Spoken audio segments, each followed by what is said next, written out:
അച്ചോ അപ്പോ ഇവിടെ നോട്ടെ. ഈ ഏട്ടൻ വീട്ടിലുണ്ടെങ്കിൽ ആ ഹോം തിയേറ്ററിൽ ബ്ലൂടൂത്ത് കണക്ട് ചെയ്ത് പാട്ടങ്ങ് വെക്കും. എന്തൊരു സൗണ്ടിലാണ് പാട്ട് വെക്കുന്നതെന്നറിയോ? സൗണ്ട് കുറയ്ക്കാൻ പറഞ്ഞാൽ ഒട്ടും കേൾക്കൂല. എനിക്കാണെങ്കിൽ തലവേദന എടുക്കും.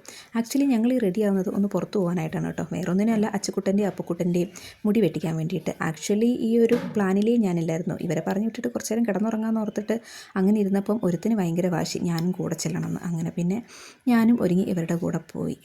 ഞങ്ങളുടെ വണ്ടി സർവീസിന് കൊടുത്തേക്കാണ്. സത്യം പറഞ്ഞാൽ ഇവിടുന്ന് ടൗണിലേക്ക് കുറച്ച് നടക്കാനേ ഉള്ളൂ. പക്ഷേ നേരം ഉച്ചയായതുകൊണ്ടും അത്യാവശ്യം നല്ല വെയിലുണ്ടായിരുന്നത് കൊണ്ടും കുട്ടികളെ എടുത്തുകൊണ്ട് നടക്കാനായിട്ട് നിന്നില്ല. ഇറങ്ങുമ്പം എൻ്റെ കൂടെ എൻ്റെ കെട്ടിയോനുണ്ടായിരുന്നു. പക്ഷേ പാതി വഴി എത്തിയപ്പോൾ മൂപ്പര് എങ്ങോട്ടോ മുങ്ങി.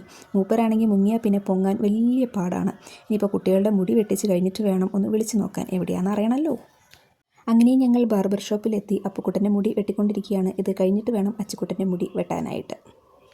അങ്ങനെ അപ്പുക്കുട്ടൻ്റെ മുടിവെട്ടലും കലാപരിപാടികളും ഒക്കെ കഴിഞ്ഞു. ഇനി അടുത്തത് അച്ചുക്കുട്ടനെയാണ് മുടി വെട്ടിക്കാനുള്ളത്. അപ്പുക്കുട്ടൻ്റെ ആ മുടിയൊന്ന് വെട്ടിക്കളഞ്ഞപ്പോൾ തന്നെ ആളുടെ മുഖത്തൊരു തെളിച്ചൊക്കെ വന്ന് സുന്ദരനായി. ഇനി അച്ചുക്കുട്ടൻ്റെ മുടിയാട്ടോ വെട്ടുന്നത്. ആദ്യമൊക്കെ അവൻ അടങ്ങിയിരുന്നെങ്കിലും പിന്നെ അങ്ങോട്ട് ഭയങ്കര ബഹളമായി, കരച്ചിലായി. ലാസ്റ്റ് ആ ചേട്ടൻ മുടി വെട്ടാനായിട്ട് ഒരുപാട് പാടുപെട്ടു. പക്ഷേ എങ്ങനെയൊക്കെയോ നല്ല രീതിയിൽ വെട്ടി തന്നു കേട്ടോ. എന്ത് കാര്യത്തിനും പുറത്തിറങ്ങിയാൽ പിന്നെ എനിക്കും മക്കൾക്കും എന്തെങ്കിലുമൊക്കെ ഒന്ന് പുറത്തുനിന്ന് വാങ്ങി കഴിച്ചില്ലെങ്കിൽ ഒരു സമാധാനം ഉണ്ടാവില്ല.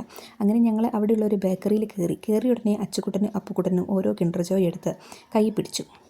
ഇത് കിൻഡർ ജോയിൻ്റെ കൂടെ കിട്ടിയ ടോയ്സ് ആണ് കേട്ടോ.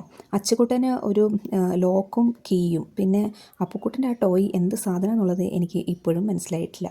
പിള്ളേരെ പറ്റിക്കാൻ വേണ്ടിയിട്ട് ഓരോരോ സാധനങ്ങൾ. കുട്ടികളെയും കൊണ്ട് ഷോപ്പിലിരുന്ന് വല്ലതും കഴിക്കുക എന്നുള്ളത് വലിയ റിസ്ക് പിടിച്ച പണിയാണ്. അതുകൊണ്ട് എനിക്ക് കഴിക്കാനുള്ളതൊക്കെ പാർസൽ വാങ്ങി ഞാനിങ്ങ് വീട്ടിൽ പോന്നു. ഐസ്ക്രീം വാങ്ങിയിരുന്നു, അതാദ്യം തന്നെ എടുത്ത് ഫ്രിഡ്ജിനകത്ത് വെച്ചു.